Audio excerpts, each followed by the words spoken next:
l'audience peut s'asseoir. Hey babes, aujourd'hui on se retrouve au tribunal parce que vous m'avez confessé vos pires secrets. J'ai zioté un peu les dingueries que vous m'avez envoyées et je dois admettre que je suis extrêmement choquée. Qu'est-ce qui s'est passé cet été? J'ai l'impression que ce que j'ai reçu c'est beaucoup plus trash que d'habitude. Donc sans plus tarder, j'ouvre le dossier et que le procès commence. Il y a 2 mois, je suis tombée enceinte, mais je ne l'ai dit à personne car la dernière fois que j'ai fait l'amour, c'était dans un plan à 3 avec 2 mecs. Je ne sais pas qui est le père.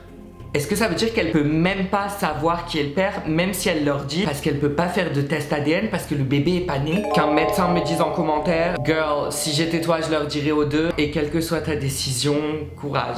Coupable, t'aurais dû te protéger. Coucou Antonin, j'espère que tu vas bien. Alors je vais faire court. J'ai une belle-mère horrible. Elle a réussi à éloigner mon père de tous ses amis et sa famille. Il ne lui manque plus que moi éjecté.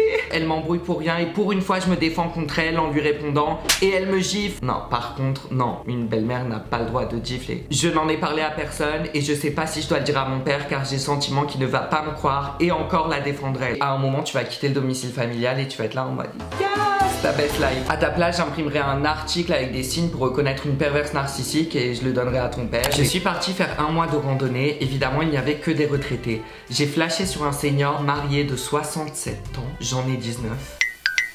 Waouh. Chacun son style, je ne juge pas. Après quelques jours à marcher ensemble, il a compris que je lui plaisais. Il m'a invité dans un hôtel et la nuit a été incroyable. Vive les retraités! Vous avez un demi-siècle d'écart. Une fois, je suis allée en soirée avec mon crush. Pour me donner du courage, j'ai bu et rebu et bu à nouveau. On a fait la fête et au bout d'un moment, je ne tenais plus. J'ai fini par rentrer, mais complètement déchirée. Si déchirée que j'ai confondu la porte des toilettes avec celle du frigo et j'ai fait pipi dans mon frigo alors que ma coloc dormait à côté. Oui, c'est à cause de l'alcool que t'as pissé dans le frigo, j'en doute pas. Mais tu vas pas me faire croire que t'as confondu le frigo avec les toilettes. Bref, compte tes verres. Salut! Mon mec m'empêche d'avoir les réseaux sociaux. Que faire? Comment lui en parler? Love you babe. Love you too. Mais une intervention est nécessaire. Je trouve ça très grave qui t'empêche d'utiliser les réseaux sociaux et il n'y a pas forcément de justification qui tienne. C'est juste un énorme drapeau rouge, point, il n'y a pas de virgule. En contrôlant ton comportement et ce que tu as le droit ou pas le droit de faire, on dirait qu'il a une emprise sur toi et un couple sain c'était pour te compléter, pas pour limiter ta liberté. Enfin, c'est hyper infantilisant, ça commence par ça et après quoi, il va réglementer la nourriture dans ton assiette. Tu n'as pas le droit de te resservir, mais si tu es gentil, peut-être que tu auras un dessert. Enfin, tu vas devoir lever la main pour demander si tu peux aller faire pipi. Franchement, je sais pas quoi dire. Peut-être que j'irai lui demander pourquoi, voir c'est quoi ses explications. Même si je sais pas quelles explications saines peuvent tenir la route, tu peux lui expliquer pourquoi est-ce que toi tu veux être sur les réseaux sociaux et lui dire que ça n'a rien à voir avec votre couple. Et soit t'arrives à le rassurer ou l'endormir, mais mets-toi sur les réseaux sociaux. Ne t'empêche en aucun cas de faire quelque chose dont t'as envie. Après, je ne connais pas votre couple, mais babe, prends soin de toi, pense à toi en premier, n'oublie pas que t'es ta propre personne et tu n'es la possession de personne. En résumé, je me suis pissé dessus à 17 ans pendant un contrôle. Je suis partie comme si de rien n'était en laissant une flaque de pipi sur ma chaise, qui était creuse, qui plus est. T'avais bien calculé ton coup. J'ai pris le bus et je suis rentrée chez moi en pleurant. Personne ne le sait. J'espère que t'as pleuré de soulagement quand t'étais dans le bus, parce que c'est un miracle qu'au lycée, personne n'ait capté que tu t'es pissé dessus. Pendant ma scolarité, j'ai vu 2 personnes se pisser dessus en contrôle, si ça peut te rassurer. Tu n'es pas la seule. Je baise de manière très fréquente avec le boss de ma mère. Il a 15 ans de plus que moi, mais c'est qu'un détail. Je précise, il n'y a aucune relation malsaine liée à l'argent ou quoi. On passe juste de bons moments, mais j'ai vraiment peur que ma mère finisse par l'apprendre. Tu dis, il n'y a aucune relation malsaine liée à l'argent, mais devrait y en avoir une. Enfin, tout pour la daronne. Il t'a rencontré grâce à qui? Ta mère. Ta mère fait quoi? Elle bosse pour lui. Donc à partir d'un moment, ta mère, elle contribue vachement au bon fonctionnement de l'entreprise et de ses dirigeants. Donc si j'étais toi, je gratterais une prime. Décembre arrive, prime pour la maman. J'ai malencontreusement eu des relations intimes avec ma sœur. Voilà, oui, voilà. C'est tout. Voilà, je ne veux pas en savoir plus. Je ne lis plus de confessions qui ont à voir avec ce genre de sujet. Nah. Tout le monde pense que je suis la fille sérieuse, qui se consacre qu'à ses cours universitaires, alors que je passe mon temps à lire des livres smut. Quoi des livres smut? Je vais devoir consulter mon encyclopédie. Ah d'accord, tout ce que je peux vous dire c'est que smut, contrairement à ce que son nom l'indique, n'est pas un meuble Ikea. J'ai littéralement sucé un mec dans un avion en classe éco et l'hôtesse de l'air nous a surpris. Tout le monde nous regardait, j'ai jamais été aussi gênée pendant les 2 heures de vol qui restaient. How does it feel to live my dream. J'aurais tapé mon meilleur catwalk dans le couloir de l'avion. J'ai toujours accès au Google Calendar et aux mails de mon ex. Non, ma vie, faut lâcher. C'est trop tragique. Désolée, mais ça fait secrétaire déchu. Cela fait des années que je me maquille en cachette chez moi et que je me démaquille pour sortir.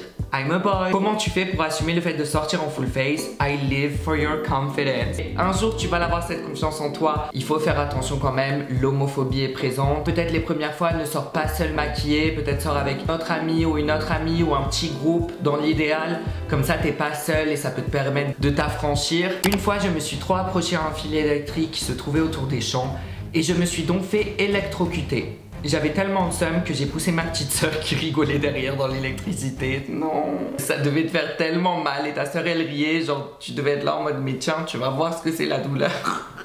J'espère que tu lui as donné des vraies excuses après. Il y a presque un an, j'ai rejoint un serveur Discord et j'ai mis le rôle majeur parce que j'assumais pas d'avoir l'âge que j'avais. Mais au final, je me suis retrouvée à m'inventer une vie et me faire des potes qui croient toujours que j'ai 22 ans, que je travaille. Je fais genre que je veux pas montrer ma tête alors que je veux juste pas rajouter 4 fiches à mon dossier pour l'enfer. Je me sens grave coupable en vrai. Moi je dis c'est incroyable. Franchement, vite à fantasy. Et quand ils vont proposer un verre en terrasse à la sortie du taf et qu'il y a un marmot qui va s'installer à leur table, ça peut être très drôle. Un jour, je suis partie dans un fast-food avec mon gars et il y avait personne autour de notre table. Il m'a chauffé donc j'ai commencé à le...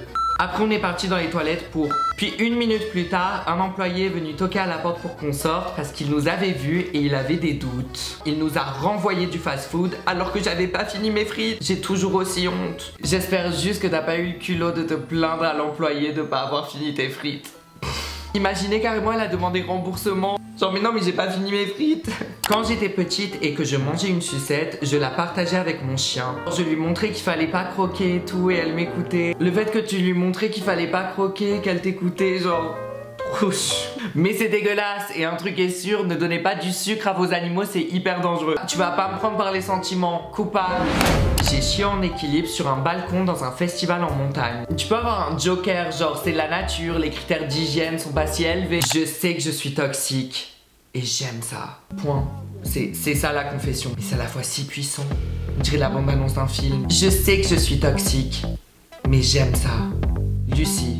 Bientôt au cinéma. J'ai fait croire que j'étais juive pour me marier avec un homme que j'aime passionnément. Il s'en est rendu compte au bout de 2 ans. Il m'a demandé de réciter Kidouche. Je suis ignorant, mais je ne sais pas ce que c'est Kidouche, mais le nom est trop mimes, genre Kidouche. Et j'en étais incapable. Sans aucun mot et en un regard, il a compris et m'a couvert auprès de toute sa famille. Il a refusé le mariage religieux et a tout pris sur son dos pour que je ne sois pas exposée devant tous. Face à l'incompréhension générale et les pressions, il a tenu. Et nous nous sommes donc mariés civilement. C'est la plus belle preuve d'amour que l'on m'ait jamais faite. En l'embrassant devant la mairie, je lui ai promis dans l'oreille de ne plus jamais lui mentir. C'est trop beau. Je vis pour votre couple, l'amour au-dessus de tout. On dirait Prince Harry avec Meghan Markle, bref, beaucoup de bonheur les tourtereaux. Je ne pleure que d'un œil. Star. Quand j'avais plus faim, je jetais la bouffe par la fenêtre. Un jour, mon père m'a vu, il était tellement choqué, confus et dans l'incompréhension qu'il a rien dit. Ça se voit, ton père, il est retourné dans sa chambre bredouille, il s'est regardé devant le miroir, il a dit ah non mais je cuisine aussi mal que ça. Je couche régulièrement avec mon voisin du dessus. On communique via le plafond et le sol. Ça fait 3 semaines et personne n'est au courant chez moi, c'est si excitant. Mais vous pouvez pas, je sais pas, genre excitant, mais vous pouvez pas, je sais pas, genre donnez vos numéros. On est au 21e siècle, enfin. Ça veut dire que parfois t'es tranquillement dans ton lit comme ça, t'entends toc toc toc et tu fais quoi? Tu dis oh bon, je pense qu'il faut y aller. Et tu montes te faire tringler. Quand j'étais petite, j'avais un crush pour Pitbull, l'artiste. J'ai l'impression de refaire mon coming out. Mais ma soeur, tu n'es pas seule. On est ensemble. J'ai aussi eu à un moment un petit crush sur Pitbull. Quand il y avait la performance de J-Lo et Pitbull, je ne regardais que Pitbull et j'ai commencé à questionner ma sexualité. Ouais. J'ai 5 sugar daddy en même temps. Ah la gourmande. Tant de sucre perd.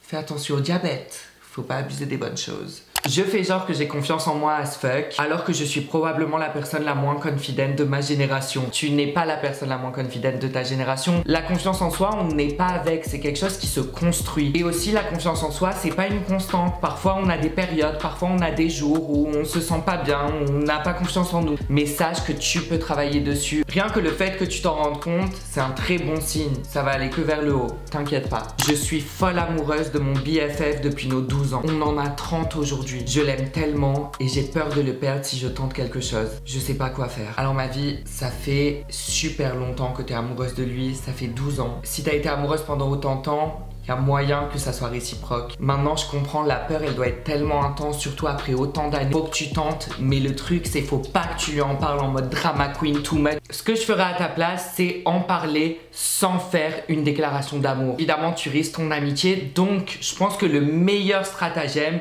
ce serait au milieu d'une conversation assez chill, peut-être quand vous commencez à parler de dating, de votre vie amoureuse, etc. Lui glisser, mais tout calmement, avec le sourire, sans aucune pression. Pendant toutes ces années d'amitié, est-ce que tu t'es déjà demandé ce qui serait passé si on était allé plus loin? Genre, est-ce que tu nous as déjà imaginé en couple? Très décomplexé, très chill, limite t'es en train de casser un petit tabou. Après, je sais pas si vous avez déjà fait des bails ensemble, mais peut-être tu peux dire après, je sais pas si on a vraiment l'attirance physique et tout, mais franchement, on pourrait tester un truc ou je sais pas, enfin sans complexe. Il y a moyen que tu n'aies pas la réponse que t'espères. Si lui a des sentiments pour toi, la peur que t'as, il l'a aussi, c'est sûr, de perdre l'amitié, etc. Donc là au moins t'as semé la graine, continue à être ami, etc. Regarde-toi aussi de ton côté, essaie de rencontrer quelqu'un, mais pas tous tes œufs dans un panier. Mais il y a moyen que ça prenne un peu de temps et qu'un jour il arrive et il dise ouais, tu te rappelles la dernière fois quand tu m'as demandé si je nous avais déjà imaginé en couple? Bah écoute, blablabla, bref, je sortirai le sujet d'une manière chill. Mais il faut que ça sorte un jour. Il faut au moins que tu saches s'il a des sentiments pour toi ou pas, si c'est réciproque ou pas. Tu risques de passer devant une belle histoire. J'ai envie que tous les mecs soient dingues de moi.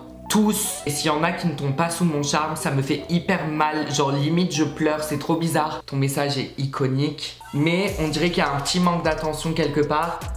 Mais qui suis-je pour parler? On aime tous l'attention, c'est bien de l'admettre. Le père de ma copine est mon sugar daddy. Quand il te donne plus d'argent de poche qu'à ta copine. J'ai vu Beyoncé à New York et au moment de lui demander une photo, je suis restée bouche bée, j'ai éternué et je suis partie. Comment ça t'as éternué sur Beyoncé? Coupable! J'en ai assez vu pour aujourd'hui, verdict, vous êtes tous tarés. Le confessionnal est ouvert, donc si tu veux confesser un secret, tu peux cliquer sur le lien dans la bio. Active la cloche de notification, comme ça toi et moi, on se voit très bientôt pour une nouvelle vidéo. Bisous!